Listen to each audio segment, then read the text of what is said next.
back with Season 3. We end up seeing two walkers that Carl takes down. It seems like everyone's hungry because the team has definitely been on the run for at least months.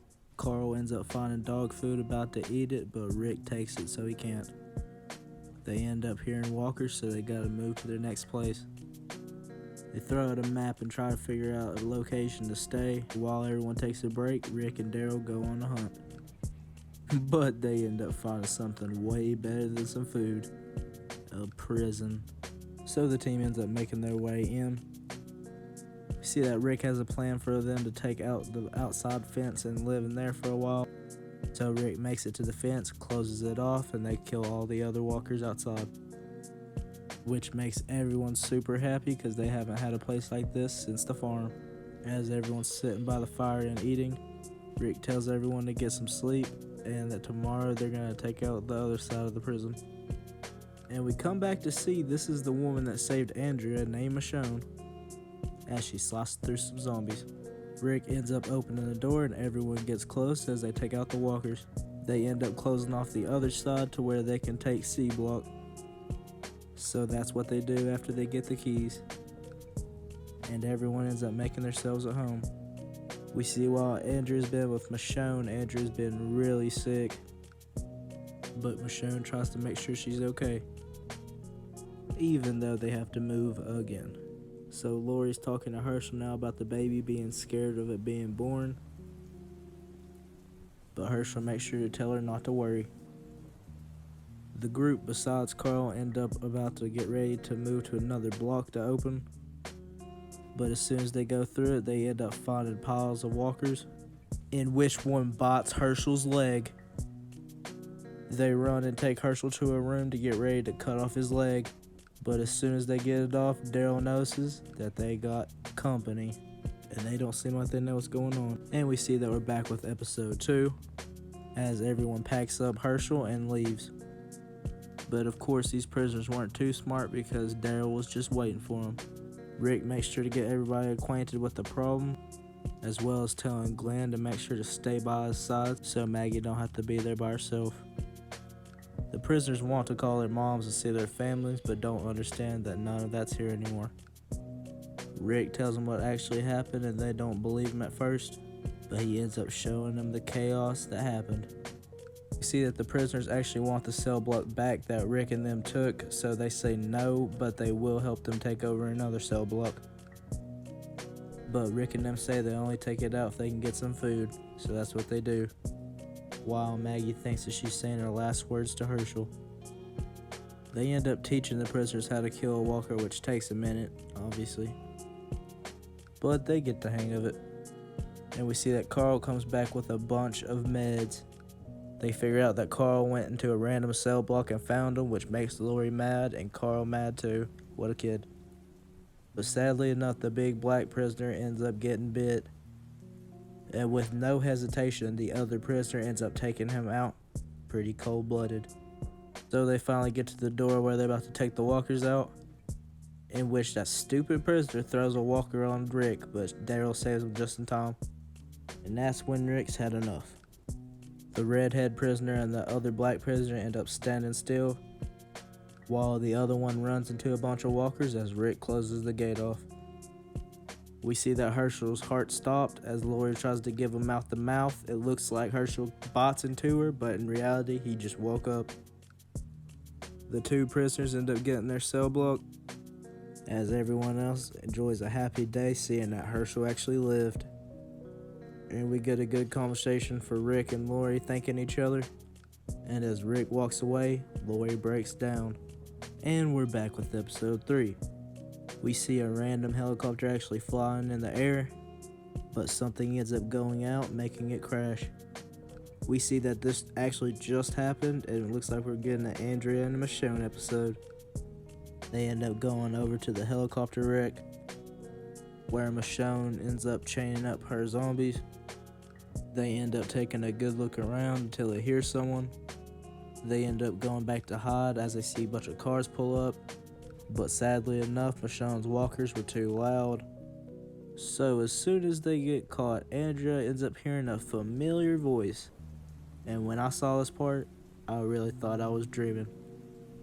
Andrea ends up waking up in the infirmary, where she sees that Merle actually is real, but not the owner of the place. The owner is this man right here named the governor. Next beautiful day, as everyone's walking around peacefully like they're in apocalypse, we see that the governor's actually trying to help this dude finding his camp for him, while the governor's slowly pulling his role on Andrea. His right-hand man, Milton, a very smart scientist, ends up talking about how the governor's daughter, but stops quickly. We end up seeing that the governor actually goes to the place that the dude was talking about, but instead of helping, he ends up shooting and gunning down all of his men. And that's when we figure out that this man can go from being super nice to Andrea to keeping people's heads on trophies and being sadistic. Hopefully he doesn't run into our team. And we're back with episode 4.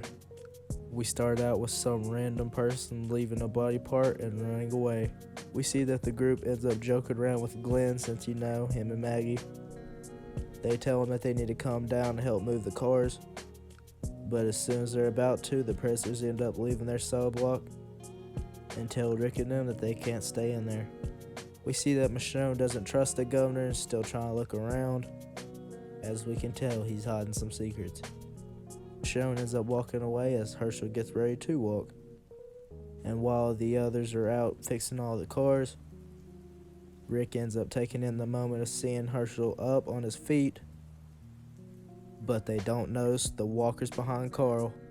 Beth and Herschel go their own way, as Maggie, Carl, and Lori go theirs. T-Dog tries to close off the fence, but ends up getting bit. As he sees Carol, they run away and hide. As it's almost over, the alarms start going off in the prison. That's where Rick figures out it has to be them. In reality, it actually ain't them, and they show him where the power box is. Maggie, Carl, and Lori end up finding a secure place, as Merle's asking the governor if he can go find Daryl. We end up figuring out that Lori has no more time on her pregnancy and it's time to give the baby now. They make it to the electric system, in which it's that same black dude. Rick's gun goes over to the other black dude, in which he shoots the other prisoner and gives Rick back his gun. They figure out that Lori's not fully dilated, so she ends up saying that they're gonna have to give a C-section to get the baby out, so they're gonna have to kill Lori, so she says her last goodbyes to Carl.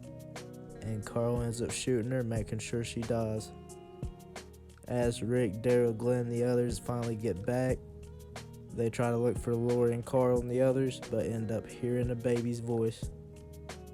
And that's where we get a full breakdown of Rick. We definitely know he's not going to be okay next episode.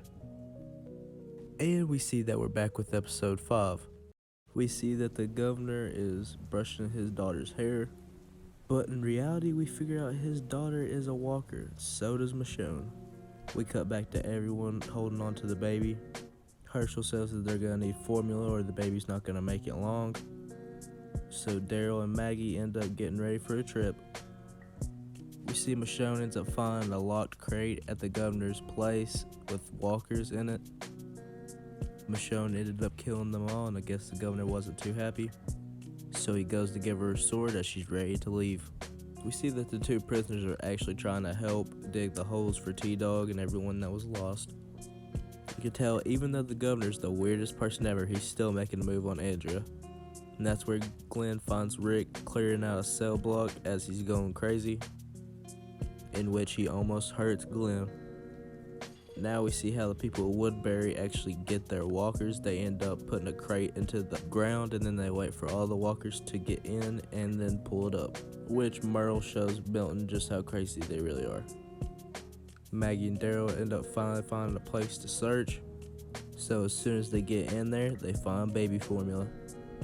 So this whole time at Woodbury, Michonne's been thinking that they won't let them leave there or they'll just kill them, but they actually open the door. Michonne says that they should leave anyways.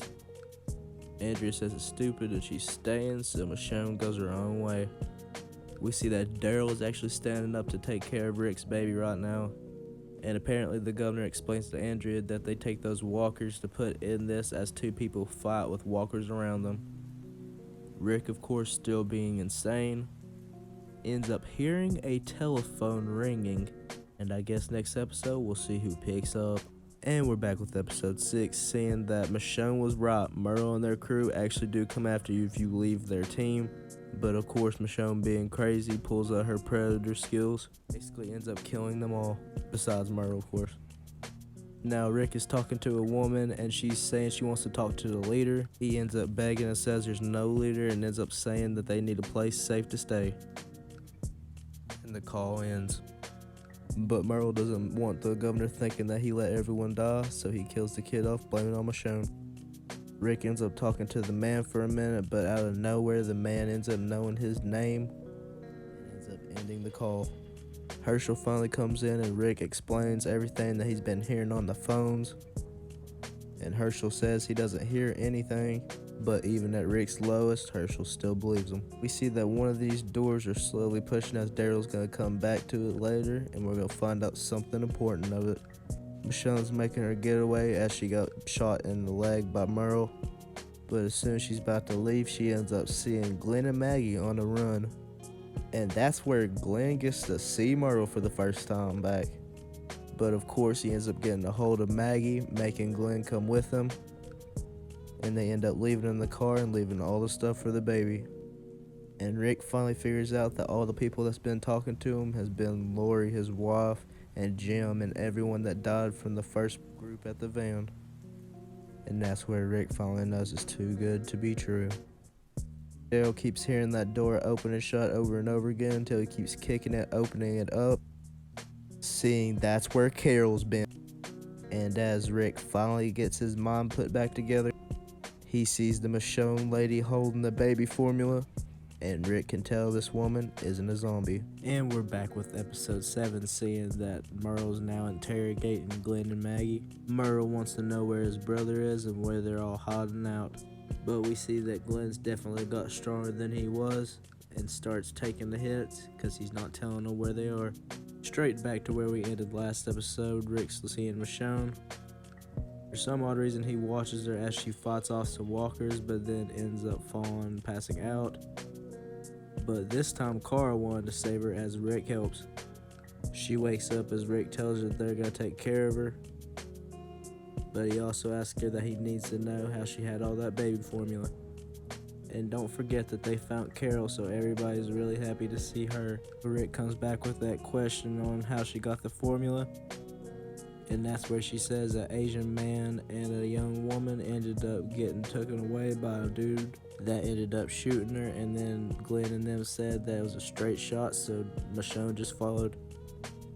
As Merle's throwing everything he possibly can at Glenn, Glenn ends up slipping up saying that Andrea and everybody's home safe, while Merle knows where Andrea really is. Rick and Carl end up having enough time to name the baby, which is Judith, until Rick, Maggie, and most of the others end up going to Woodbury. Merle comes in with a walker and ends up throwing it as Glenn's stuck to a chair, but he still ends up killing the walker as he goes Super Saiyan. Now Milton and Andrea are trying to see if this old man can survive and not turn into a zombie, testing his brain every time with simple questions. And that's where Andrea asks why, and Milton says so they can study how long it takes. Merle says he ended up getting a little carried away, but he does know that they're locked up in some prison somewhere, and also that they have a team that will come looking for them. So the governor goes and talks to Maggie. He ends up making her get up and take her clothes off, bending her down on a table, but doesn't do anything to her. But of course that still leaves her with trauma. Rick and the others end up taking Michonne so they can find which way to go, but they end up getting stuck in a problem as a bunch of walkers start hoarding their place. So they end up killing this man and throwing him out and letting him die to walkers.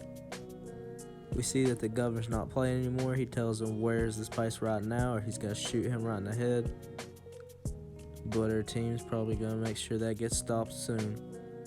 The governor makes sure to keep Andrea as far away as possible so she doesn't know that they're her old friends, as he holds on to her and Andrea doesn't know what's really going on. And we're back with the mid-season finale, and we see a whole new crew of people. One lady ends up getting bit as the team tries to run, but as we see where they're running to, it's the other side of the prison, because on the backside it's fully destroyed. Glenn makes sure that Maggie didn't get sexually abused, in which she tells him she didn't, and that's where Glenn makes a plan. As soon as they get out, Glenn tries to push Burrow as Maggie kills one, but right in time, Rick and the others get there. They use all the smoke grenades and ARs that they got from the jail as they push in and look to get Glenn out. And of course, while Andrea looks and shoots, she only sees the prisoner. But Rick almost gets killed thinking that he sees Shane, but he ends up shooting the prisoner, and Rick figures out he was hallucinating as Maggie finishes the prisoner. Rick and the others ended up finding out that Michonne left, and we see why. Her and the governor end up getting into a big fight, almost getting bit by some walkers, but as soon as he about kills her, she stabs him straight in the eye, permanently taking his eye. As soon as she's about to kill him, Andrea ends up stopping her, so she runs away. We see that Carl actually ended up helping the other team as he locks them in and waits until Rick gets back. It's a W, kid. Michonne ends up meeting back with Rick where he's kinda antsy about it, but they end up going back. But the only problem is they ended up missing one person as Merle gets to figure out who. They ended up getting Daryl. Now the governor says they have to fight to the death.